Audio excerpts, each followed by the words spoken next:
And here are the terrible fosters. They are sorting themselves out slowly.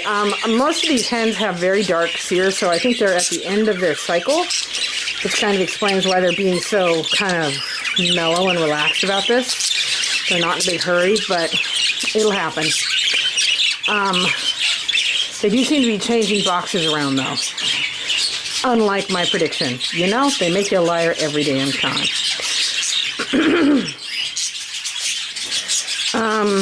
Here is Zephyr and Tarn. Tarn is doing crazy girl, but she has, I clearly see that she loves Zephyr, and I also clearly see that she's spending time in this box. She just isn't doing it when I'm around. Whenever she sees me, she starts going crazy, but the rest of the time, yeah. So,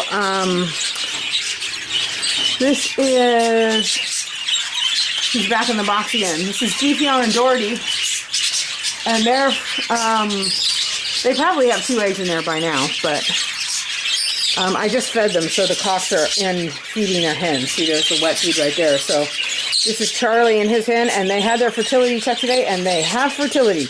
Hoo-wee! I'm really glad, because he's actually 4 years old, maybe even a little older than that, and things get a little iffy after 3 years with the cocks. These 2 are, I never see her in the box, but again, I know she's going in there. She just isn't doing it when I'm looking.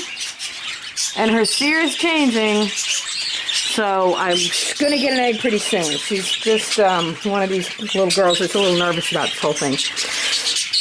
On the other hand, this pair, which I put in here like 3 days ago, she's already in the box. They don't even have a name yet. So that was Crystal and Pewter.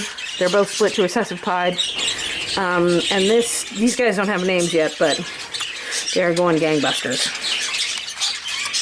Here is Cole, and his girl is down there in the back. That's Cerulean. She has 2 eggs in there. Their fertility check is in a couple of days.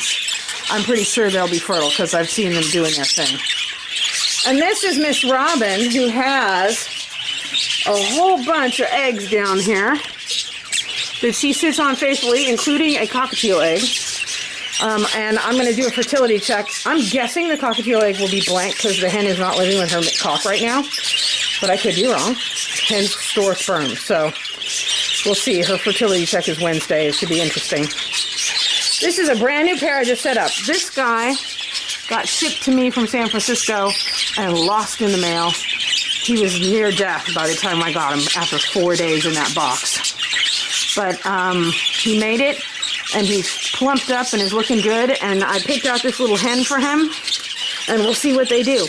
He's a gray wing. So he'd bring new blood to my gray wing line. He's a little on the small side, but, you know, we'll see what happens.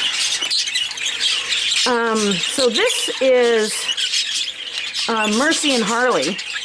And Mercy did Crazy Girl. I thought she had never been in the box. And then I opened the box and voila, there was an egg. So this is the first time I have looked in this cage and not found Mercy in here. She is in the nest box, probably sitting on 2 eggs by now. She laid the first one and then stayed out of the box. But usually by the time they lay a second one, they're ready to set. So, yay. I have to check these 2. This is Callahan and Daintree. Daintree's been in that box forever. She should have an egg by now, but I have to check. These 2, this is Messina and Clementine, and they have decided they're in love, finally. I have not seen her in the box either, but she's very calm and collected about all of this. So,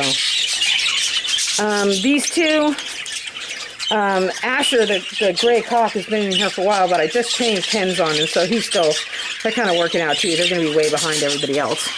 So I'm going to have a second cohort of about 4 or 5 pairs. And then these 2, this hen I was really worried about, did a poop check on her. She was totally fine. She just needs to gain weight. And she's taking her darn time. This is a hen that has not been in this box. You can tell because the wood shavings are all still pretty evenly distributed. This thing probably fell in when I opened the box because it falls down right there. It was sitting on top of the box and then fell in when I opened it. So, she has not been in the box yet, but her sear is changing, and she's gaining weight, and she loves her man. So something's going to happen here. I just know it. Okay. So that's the update.